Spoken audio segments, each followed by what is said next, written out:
Hello everyone. If you want to go to my free course, type henry-ward.co.uk into Google, then go to Henry Ward Trading, and then this here is my free course. Click on Start Today.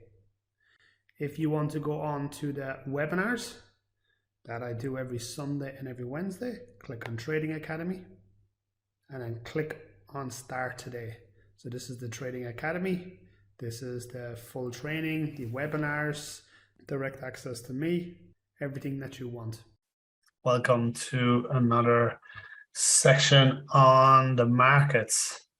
So the market has worked out quite strangely over the last couple of days. It doesn't matter whether it's US dollar, or whether it's Aussie or the Kiwi pairs, or whether it's the likes of the US market, and then culminating in oil. So we've had a fair bit of turmoil over the last week. So it'll be interesting to see what happens today. So we talked about this trade here on the Nasdaq. So if I zoom in here, have a quick look, we talked about this trade here on that low test bar.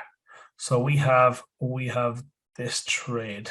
Just bear with me till I point it out to everyone. So we talked about that trade right there. Now entry above the bar. So entry's there, and then the stop loss is here. Now we can see that the bar opened here, it's come down, and then went back up. All right, so it looks like there's more buyers in the market at this particular point. We had a little sort of horizontal level here. And if I zoom back out, it should give us an idea. So look, there we have the two ceilings or a double top, and it has hit its head twice, retested, and then we're looking for it to retest again. So I'll zoom back in to where we were. There. Okay, so we're looking at this bar. Now, if we look at Thursday's bar, okay, we had this sort of, or Friday's bar, we had this little sell-off. Okay, we had this little sell-off. The market didn't really change. But what was the most important thing here is it went up. The market was quite bullish on Friday, and then come back down. Okay, it was quite bullish, then come back down, which was super annoying. Okay, it was super annoying. Why? Because it has got us triggered into the market. It's got us triggered into a market that it's now looks like there's more sellers in there. So if we look at then the rest of the day, so if we lick this bar in isolation the rest of the day, look, it tells us there's more sellers in the market at this particular point. Now that is all well and good. That's perfect. This little inside bar, that little small bar, forget about that, because that is Monday's bar. Okay, so that bar hasn't really moved, hasn't really changed. Okay, and then today's bar is running at the minute. But again, this bar is the futures bar. Nothing has sort of happened. Now, why I say forget about this bar is it was Labor Day in the US. So there is no US trading volatility, which means then that on the likes of these public holidays, it has massively dropped the volatility. So people generally stay away from markets where holidays are high. And why we do this, because this can give us false sort of indication that this is going to go. So how many people have looked at that bar there and gone, oh wow, look, the sellers have now stopped selling here. There's no sellers in the market anymore. Okay, and then expect this now to pop to the upside. There will be a lot of people who will actually take an entry here above this and a stop loss probably below this. Now, if I was looking to take that, I'm pretty sure I put a bigger stop loss on it at this particular moment. But there will be a lot of people who will be looking to take that trade. And then today, they would have been triggered in already with the futures market. So forget about today's bar. It's non-existent at the moment. Now, when we look at the market structure here, it has come back down. Phase 2 has come back into an area that we're looking at. So we're happy enough with that. We've had a price action bar here that we're happy enough with. But if we then look at the next bar, it now tells us there's more sellers in this market, which means then that it looks like that we will get stopped out of this trade. Now, yes, I am going against my analysis here. Why? Because of this bar. This bar here, we didn't want this bar to finish like this. Now, it could be an anomaly and it may turn around. And it'd be brilliant if it did. I'd be super happy if that was the case. But the problem at the moment is that it just looks like there's more sellers in the market at the minute. And then when the market opens at half two, I'd expect it to take out this low at some particular point. But if we get away with it, then brilliant. Happy days. We got a little bit of luck here that we didn't get triggered out here on this particular selling day. But again, it's better to be lucky than good in the markets. So just be aware of that. Now, if we look at this very same structure on the So if we look at the very same structure on the other two, again, similar thing happens. You'll be triggered in. And down here, almost taking out the low again. And then we had that inside bar because of Labor Day on Monday. And then this bar, we forget about it. It hasn't, this bar has only started. It's only an hour or two old. So it's not something that we are looking at or taking into consideration at this particular moment. So we have this sort of trend line, we have this horizontal here, all sort of culminating together. You could go that horizontal here should be down lower, and there's an absolute argument for that as well. But again, we are sort of in that little area.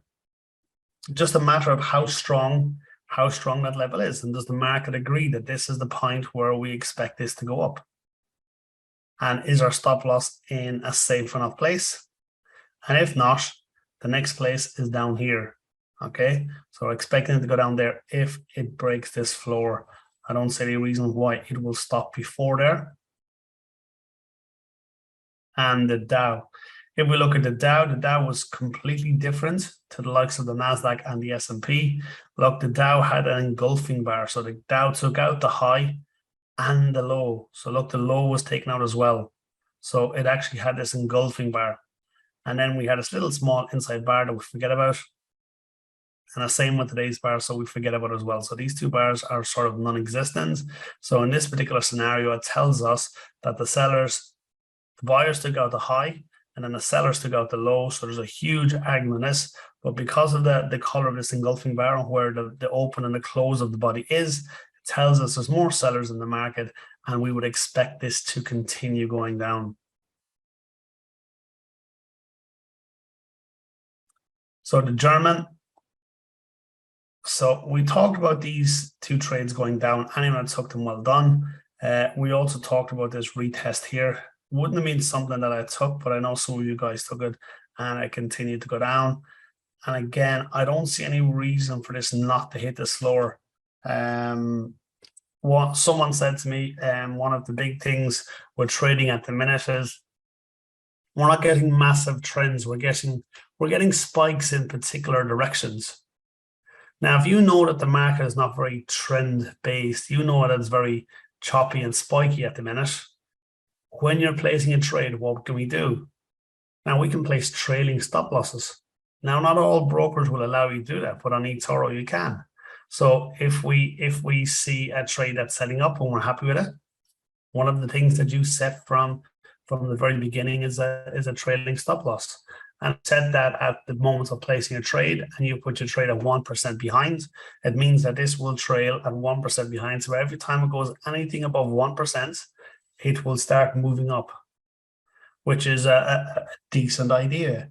I know we're talking to Shane that it actually put him into a little bit of profit on a trade before it turned around and would have stopped him out with a 1% loss, where he actually made 0.1 or 0.2%.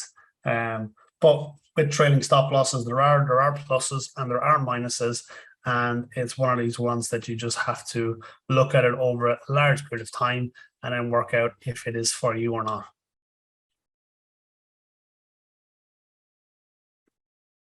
So the German DAX is sort of, or not the German DAX, the French CAC is one that I've sort of stayed away from. It is with the jumping and stuff, it's quite hard to predict. Look at this one. We wouldn't have been triggered in here. We would have actually got triggered in here, which would have been there. Okay, it did go down the whole way down to here, but we didn't know that. And that's a 2.7 to 1. So theoretically, it still hasn't even hit the 3 to 1. Whereas if we had got triggered in where we wanted to, which was there, which was actually slightly below it there, at 3.4, down to low was 3.5. Now again, I understand that that wasn't the target, and the target was that floor there, and that was a 1.5 to 1. So I understand that, but again, it's not something. Look, this gapping is just too big for me. I don't like all these gaps. And again, we would have got entered at a worse off price. Now, why we would have got entered there is because yes, it has gapped our entry, but what I will do is we'll get us in at the next possible entry, and the next possible entry is there.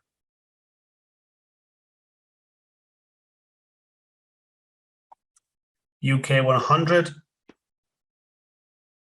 Now this is something that I wanted to take. This is something I wanted to take, but it didn't give us a whole lot of price action here. Entry there. Stop loss below. Absolute huge stop loss. And to get back up to that previous high would be a 1.4 to 1. So it didn't give us a whole lot of niceness to get in here on this off that purple line. And where that line came from is here. Look, 1, 2, 3, 4, 5, 6, 7, and now 8. So that's why there's 1 in front of it is 9. So that's why I wanted to take this one here. But again, the entry on this is absolutely horrible. There's no niceties. But also we have the fight out between Rishi Sunak and Lisa Trossard, and Liz Trossard. And Liz actually she's now in power, isn't she? She's now going to be the new PM. But again, it's a lesser of two evils at the moment, isn't it? Who's going to be better and who's not going to be better? That's the question at the minute, and it's a flip of a coin. They're still a politician. They're going to lie about everything anyway, so it makes no difference who we have in power. And they will make a heaps of things. They might pull off 1 or 2 things that are half decent, but the rest of it will be a shit show. But again, it's one of these things that we have to take into consideration here. With that done and dusted now, the question is the market going to agree that this was a good thing? And if we look at yesterday, it looks like it has. And then today is quite bullish again, isn't it? So it looks like the market is quite bullish on that. It looks like it's quite happy with what's gone on. And it's not necessarily happy what's gone on, that it's generally certainty. Uncertainty generally means a huge movement to the downside. It's when we get these decisions, that's where we get the decisioning. That's where we get sort of movements going in one clear direction, and that's generally what happens. So I would expect this to start kicking off to the upside, even if the likes of the German DAX and the French CAC are continually dropping. I would expect this to continue going up. But if the overall sentiment starts dropping massively on the German DAX and the French CAC, this will also follow. So you have to make sure that it's small drops on the French and the German, and then the UK should continue climbing slowly. China. So China has now broken out to the downside here. We were sort of looking at this up here, but again, it didn't come off nicely for us. That would have been the trade, but the problem here was we only got 2 bars. So for me, that wasn't a trade there. and it popped back up to this area. And at this area, look, I expect this to come the whole way down to here. I don't foresee that stopping before there, and potentially a limit order to the upside at this particular point. If I get the right price action, I do not want to see this happening, this big, huge sales bar here. I don't want to see that happening, but it'd be nice if I got into a trade here long and then this big green one started. That would be amazing. That'd be the ideal scenario. The Aussie 200. So the Aussie 200 for me has a little bit more downside on it to get back into an area where I may be looking at it, which will be there. If I got back to there, I potentially be looking this to the upside, but not till that happens. So let's hopefully the other markets start to move, and then this one slowly comes down and then starts to move to the upside as well. But looking at the overall momentum is down. Historically, it is one of these trending markets that continues to trend in the upward direction. But if you look at it from, say, there, December 2021, the overall momentum has been down. And the question is this the low? Is this the bottom? Is it going to bounce here? Or are we going to get a double bottom down at this particular point? Or is it going to make lower lows? But if we look at this, we've had this upper momentum, pull back here, and then hopefully get the next dog leg to the upside. So oil, I know we were looking for the break and retest here, and that didn't happen. So anyone who took this trade long here, if you banked in a 1-to-1, you would have made money. If you look for a 3-to-1, you wouldn't. And look, it's come straight back down into this sort of triple bottom. And then from this triple bottom, look, we've had a little rejection already. Now, this will be interesting to see. This will be interesting to see. I don't know whether anyone saw this, but Russia has said it is turning off the Nord Stream pipeline. So that's the thing that's coming out now in the papers and stuff, that Russia are turning that off. They've warned us enough of times, and it's now happening. So it'll be interesting to see how that affects the market. Is that going to affect the oil market? Probably not. But is that going to affect the gas market? Probably. So it'll be interesting to see what happens over the next month or two. But looking at this structure, it seems like we found this sort of floor. This seems to be an area where this is going to hold for a little while. But if you're looking at the overall direction, the overall trend, you would expect a little more downside. But again, there's a lot of political stuff that's going on here that we can't just trade technical analysis on this. We have to keep an eye on what's being released. We have to keep an eye on the news. We have to keep an eye on what's going on, because this is far bigger than the likes of technical analysis. Yes, we can find this double bottom, but if a news announcement comes out and the war is stopped, I'm pretty sure I will drop like a stone. If all of a sudden then it means that Russia have turned off all supplies to Europe and America, I expect this to take off again. So remember, it's very geopolitical at the minute. So just make sure you have an eye on that. Natural gas is very similar. Gas seems to be a little more bullish at the minute compared to the likes of oil. But again, I want it to come back to here before we're looking at it. Wanted to come back to it before I'm going to look at it. I'm going to remove these two because this is the thinking behind it, to come back into this area. So where this double bottom is, come back into this area, and you'll probably see a trigger of orders at that particular point. There's probably going to be a few orders at that particular point where you're looking to jump in there and actually take that up to the upside. But again, it comes back to the previous point. This is very reactive to whatever's going on. So make sure you have a good eye over what's happening with the news, with OPEC, with stuff like that there, and making sure that they're not releasing big announcements when you have just taken your trade.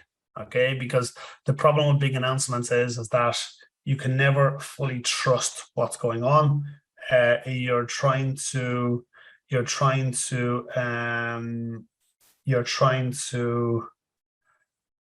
what would I call it? You're trying to preempt people's decision making on top of what's going on. All right, so you're trying to second guess what the mass people are trying to do, which is hard enough. It's hard enough to trade without trying to work out what psychology is going on as well.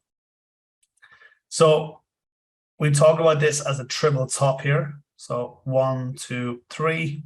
Anyone took that, went down a little bit. We're now at sort of break even. Now, anyone who is trading wheat, make sure you have a look at the expiration date on the likes of this. I'm assuming there is on eToro on this one as well. So just be careful to have an idea when that is and if it's viable to take this trade. Is this a trade I would take? Probably not. No, well, there's no probably I wouldn't take it, and I haven't taken this trade, but there is a potential setup there to the downside. Would I be looking for it to go down to here? Nope. I'd be looking to get out of the market somewhere around here, or start trading my stop loss, or par closing my position. I'd be looking to bank something in at that particular point.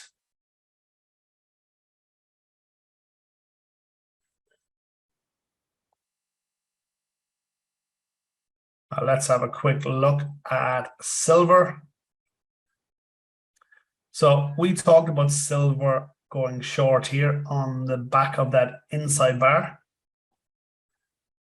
Now, again, we talked about this massively overextended, and we talked about this being a 4-hour trade rather than a daily trade. But if we look at the 4-hour trend, and I pop down here and I show you guys, pretty decent 4-hour cyclicity, phase 1, phase 2, phase 1, phase 2.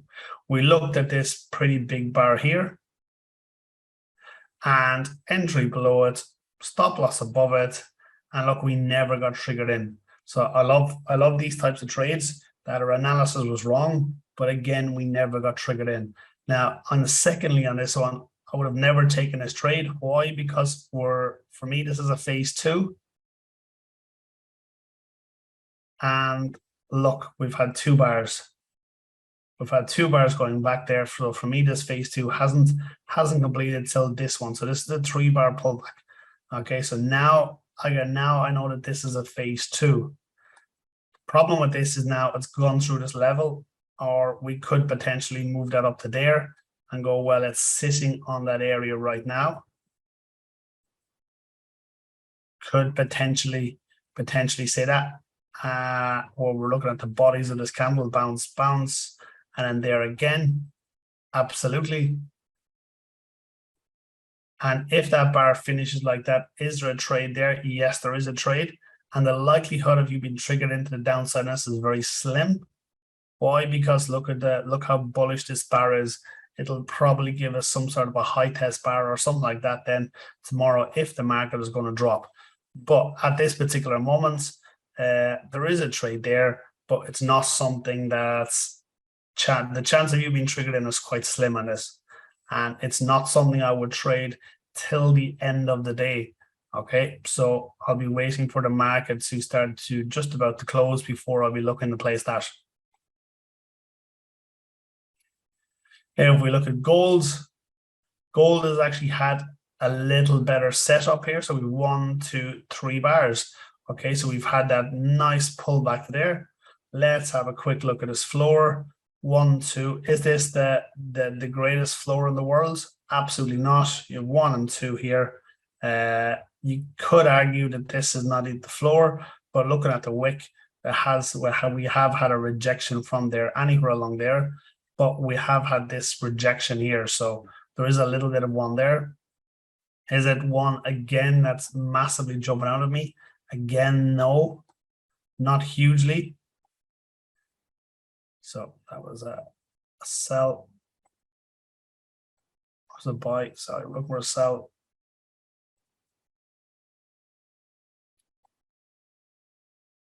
And then the other side of it is that this bar is not finished yet. This bar is not finished. So am I looking to get in there? Absolutely not. But if I am taking this, how am I take profit inside that horizontal? So if you have a look at this, we have a 1.2 to 1 on this one. So we're risking 1% to make 1%. Okay, so risk to reward is 1.12 on this one. So is this a high probability trade? Probably not. Why? Because the phase 2 is probably going to be a little bit deeper. So let's have a quick look at the dollar index before we say yes or no to this one. And the dollar index is massively overextended. So like I need here, I do need this pullback. I need a phase 2 on this. So this is dollar strength. So dollar has continued to get stronger and stronger and stronger. So dollar, anyone that took this trade, you would have had 5.5 or 4.5 to 1 on this particular trade if you'd have taken it and left this through and sat through this. It just continued to go. So for me, I need a phase 2 on this, which if I get a phase 2 on this, it means gold gets stronger, which means that this continues going up here, which would go against our short on this particular. So looking at this, then it would stop me from taking the likes of the gold trade because dollar is massively overextended. I'm waiting for a pullback. I'm waiting for this to turn around. I'm waiting for something to happen here. Okay, everyone, it's been an absolute pleasure. Thank you very much. Hope you all have a lovely day, and I will speak to you all on Wednesday. Bye-bye.